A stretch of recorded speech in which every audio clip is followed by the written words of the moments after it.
to fly back to that first one? 10-4. If we can hit that south side, I don't know if you have the wind for it, just that first one we got to, then we'll be done on this entire section. All right, let's give it a whirl. Dude, that...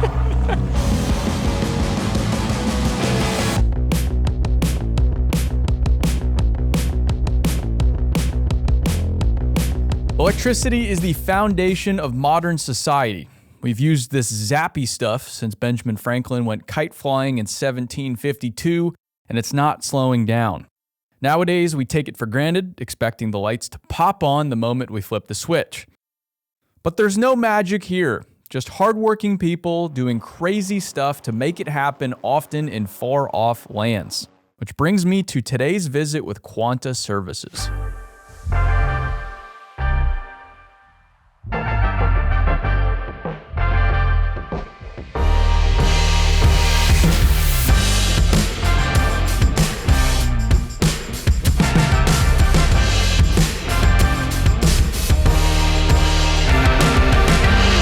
Today we're in the New Mexico desert, which happens to be the new home of SunZia, one of the largest renewable energy projects ever. But making thousands of megawatts of power isn't enough. You have to get it all from A to B, where enormous transmission lines like this one come into play. Think of it as an electricity pipeline. But unlike pipelines, everything's far up in the air, well out of reach of little legs like mine. So how do they build and maintain them? With the help of some air power. All right, with the background sorted, let's get to site. We started our visit with a scenic drive into the desert from Albuquerque. We had no address, only some coordinates, which required a bit of route finding. Do you know our approximate location? Not a clue. Somewhere in New Mexico. Somewhere in New Mexico. We're doing some route finding. We're in Courage the Cowardly Dog land. I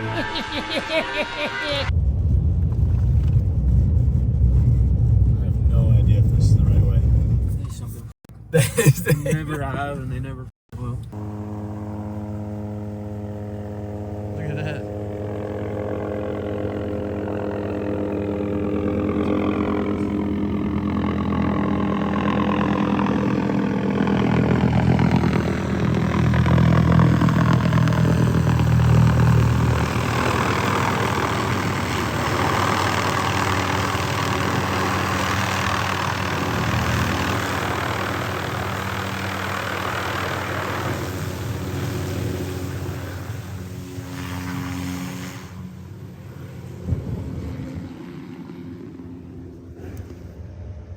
That is nuts.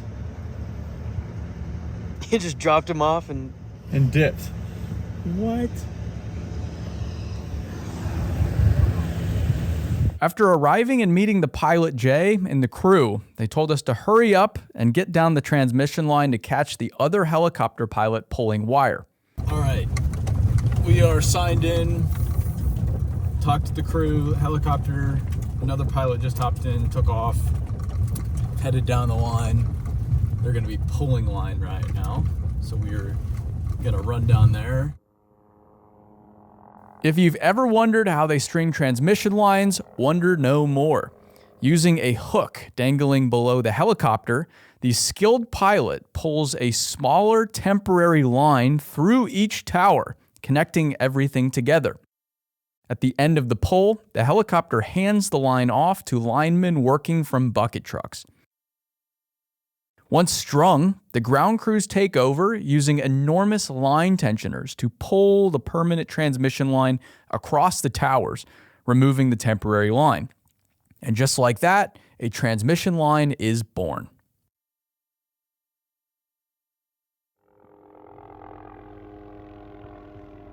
As the helicopter finished, we returned to the LZ to get a rundown on some equipment the aerial linemen needed for the hands-on work. Can you explain what all this stuff is?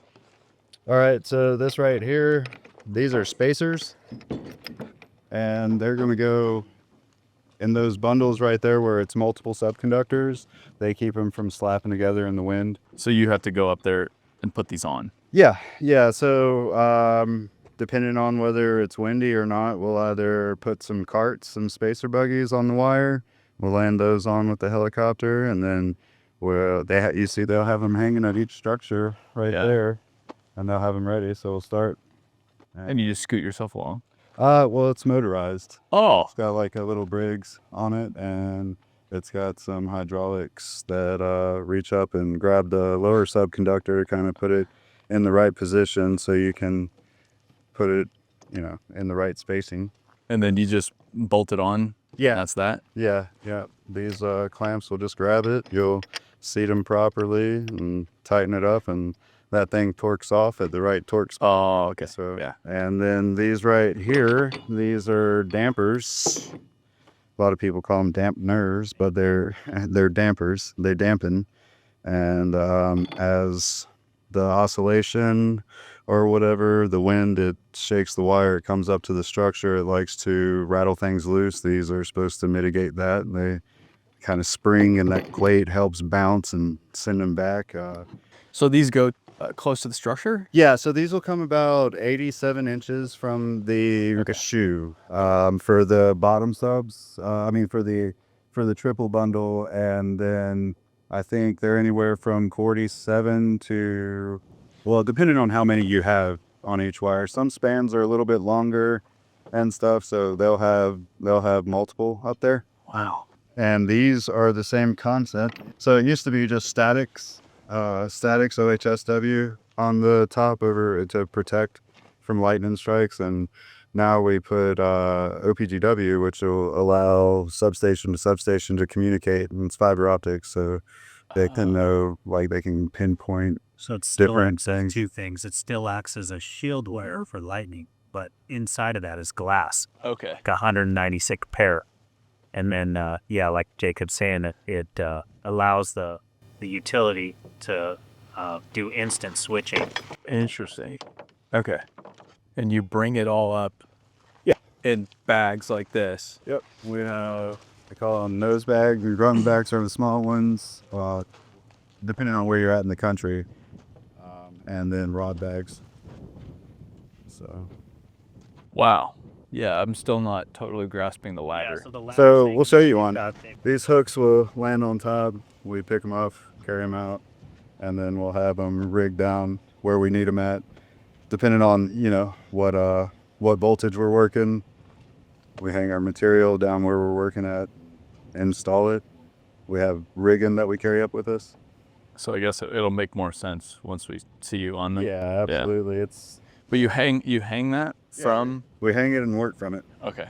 so it'll be vertical. Yeah. This style right here, actually, these are used to dead end too. The ones that have the 3 vertical. So this is your work platform while you're up there. Pretty much, yeah. Wow. Vertically. This is our bucket truck. This is our crane basket. Okay. Or if we're not standing on the side of the bird, we're typically working from one of these. As you can see, this is not your ordinary equipment.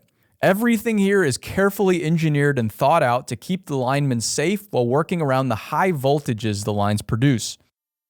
For those wondering how much power runs through these lines, this line is 525 kilovolts of direct current.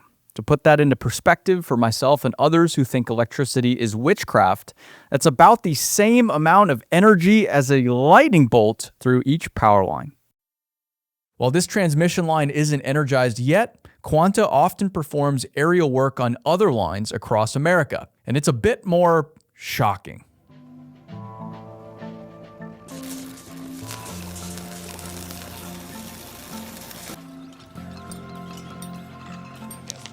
The captain cranked it pretty hard, so I'm gonna let it blow through. Need a cold water or anything?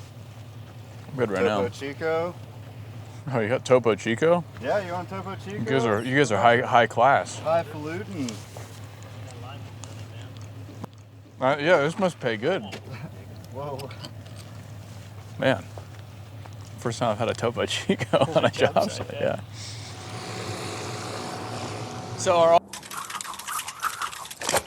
After some waiting, the helicopter returned and it was time to get to work.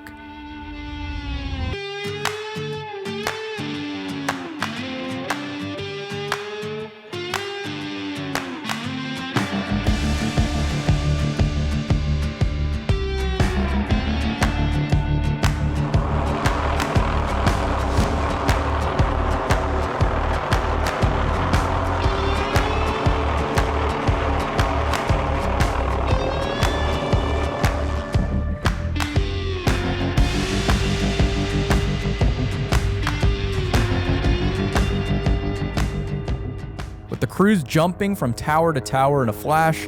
We did our best to keep up in the rental truck. There are 4 aerial linemen all working on these towers, each one.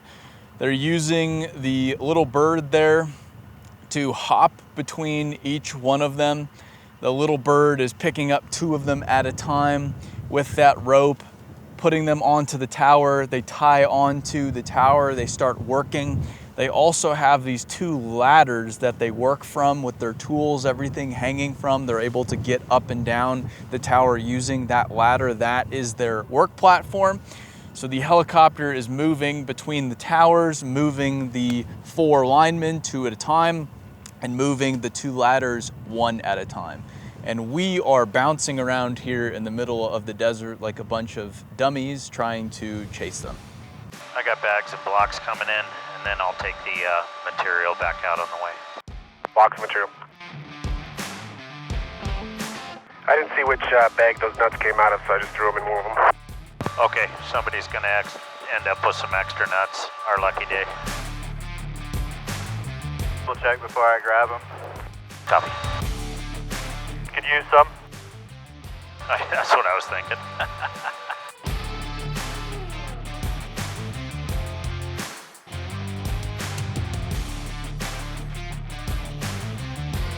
You can just ask for them to put an extra tongue in there. I'll have to come back and get this one. I accidentally yanked it out. An extra tongue? You want one coming back out to you? If you don't mind, we have extra out there, so I can just come back at the end of the day and grab that. 10-4.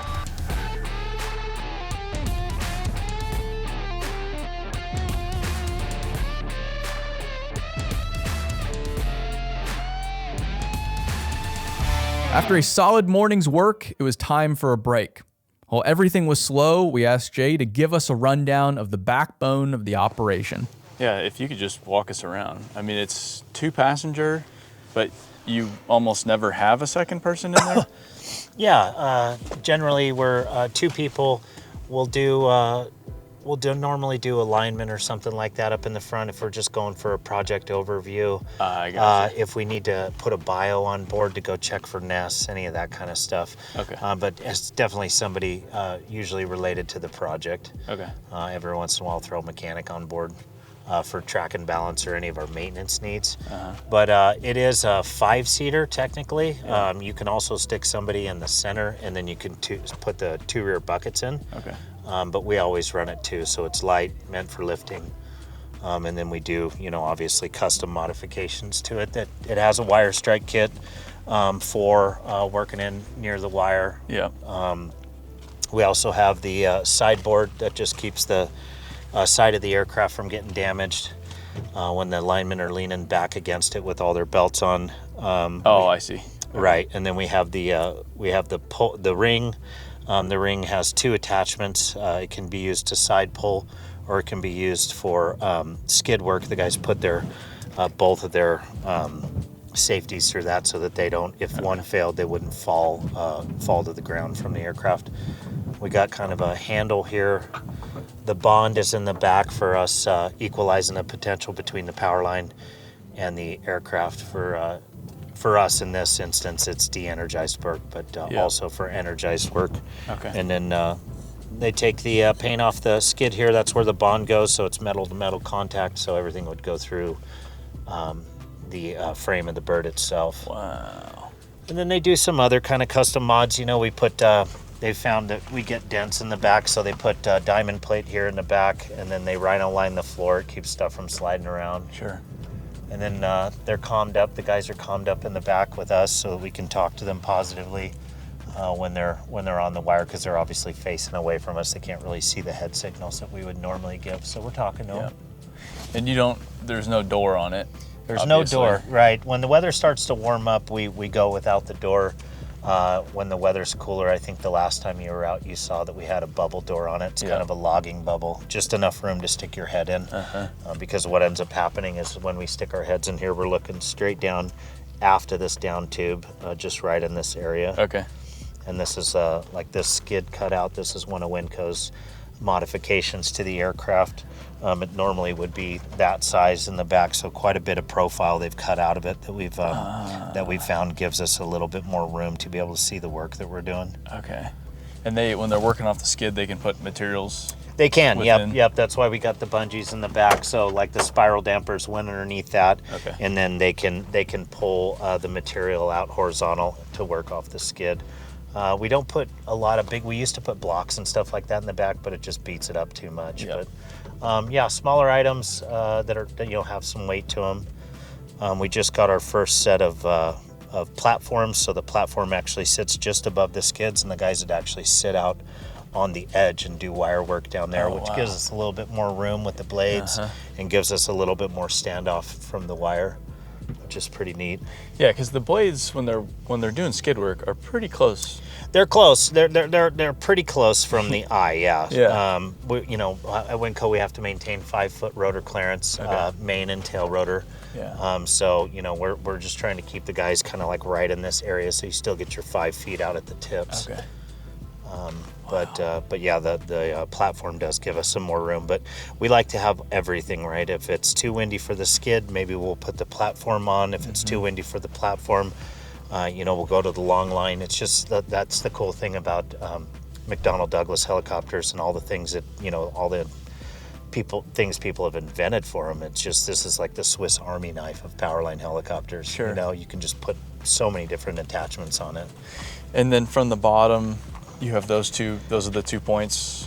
You're right. Those are the forward hook is the primary hook, and that's the one that we mainly use for external cargo. That's the one the aircraft was certified with originally, and then the FAA changed the requirement to include the secondary hook, so that there's two different forms of release, because the load always needs to be jettisonable. Okay. But the requirement for us to HEC, human external cargo, is you have to have the 2 hooks, primary and secondary, and then 2 independent releases up on the controls. So we have 1 manual set of releases and 1 electric set of releases, just in case the electrics don't work. The electrics would be primary, and then if they didn't work, we would use the manuals as backup. Wow. How much can it lift? 3,550 pounds max gross weight. Out here with the HEC kit, we can't go more than 800 pounds. That we're limited by the secondary hook to 800 pounds, which is about what it's doing up here at altitude. Is about 800 pounds without limiting going into the yellows or anything like that. Yeah. What's the elevation here? 5,000. Okay, 5,000. Yeah, I think the watch is telling me we're at 5,000.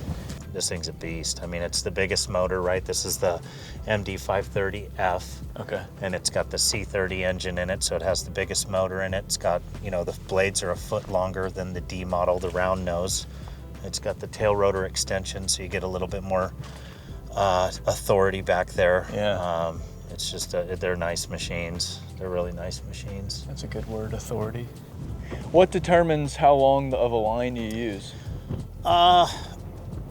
Nothing really. We always have to maintain our 5 foot of rotor clearance. For me, if I have a chance to shorten the line, I will, just because you can obviously see better the closer it is. Yeah. Especially when you're doing kind of mid-span work or anything where it's just guys to the wire.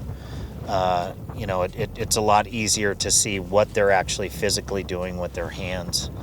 And you're able to maintain that height a little bit better. So you're watching them the entire time? The entire time. Yeah, the entire time. I mean, obviously I have to glance in and check the engine instruments and things like that, but we time our fuel, we do all that stuff, so the primary focus becomes more looking at the men as they're working, for sure. Which is pretty unique for aircraft in general. It is, it is unique, and it was funny because I had thousands of hours before I put a long line on, and I thought, no problem, this is going to be like the easiest thing to do, to put this long line underneath the helicopter and do this. It was not the case. Yeah. It was not the case. It was a learning process to learn how to use the long line. And they said it's a steel cable? No. This is HDPE, I believe, is the kind of It's just a So like a synthetic plastic? rope. Okay, synthetic. It's a synthetic rope, but it's fully jacketed. With like Kevlar or what? No, it's just a Just like a gnarly nylon? synthetic. Yeah, I don't know all the specifics on the rope itself. Like it's a liquid, it's a polymer though. I know that. So it has a little bit of give, yeah. but not much. And then these are just for cargo underneath. The guys hook in one hook goes in from their waist into the master ring, and then their secondary goes up here into the rope eye. Okay. The weight bag is merely for us when we're moving without anybody on it, so that it doesn't blow up into the tail rotor, and then also for us to aim. It's helpful with some weight on there, and then we've got the primary and secondary Y lanyards labeled, so you can't mistake it. Green is always life, and then orange is secondary. So the green is always the lifeline. Okay.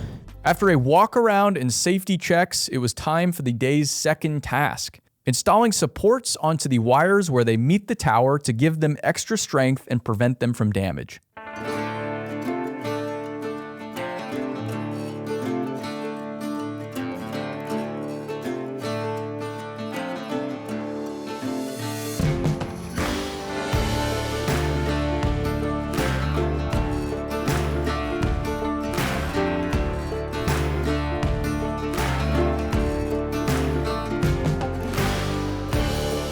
Other direction there, Jeff. Other direction? Yeah, the spans we've already spaced. Oh, okay.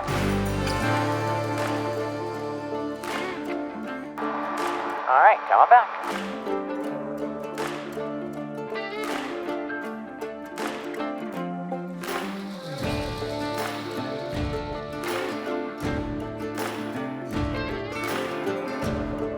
Block 2, just give us about 2 seconds. Yeah, 10-4.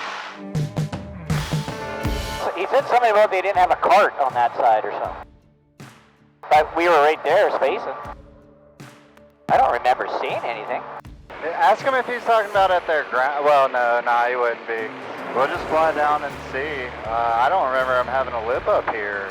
I don't understand why they'd have sleeves unless they just had to, if they pulled double socks through. I think it's that last tall one right before the short one. Okay. They all start looking the same. Isn't it the truth? Golly. Then the states start to look the same. That's when you know you got to mix it up a bit, man. That's right.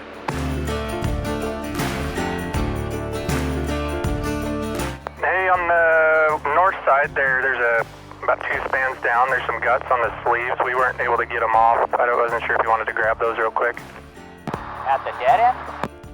No, there's mid-span sleeves through there. Oh, gotcha. Yeah. Hey, if you want to pull up, we can run grab that real quick. It's right there. I'll show you. Yeah, it's right here in between 51/3 and 51/4. Okay, let's go and look.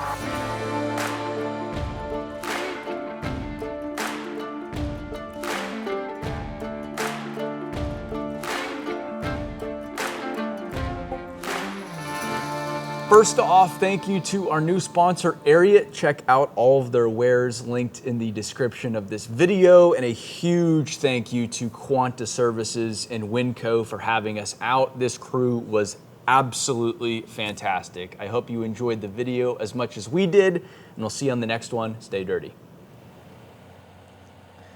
All right, the Winco boys are at work up on the tower now.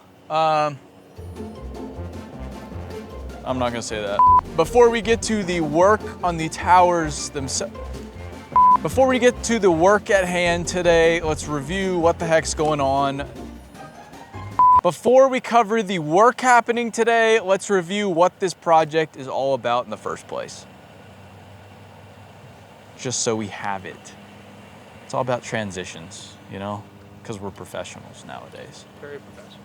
We are doing the YouTube. People call us professional. For you, the viewer, the angry commenters saying we don't do a very good job. Well, we don't, but we're trying. Very hard. We are trying hard. I'm always hard.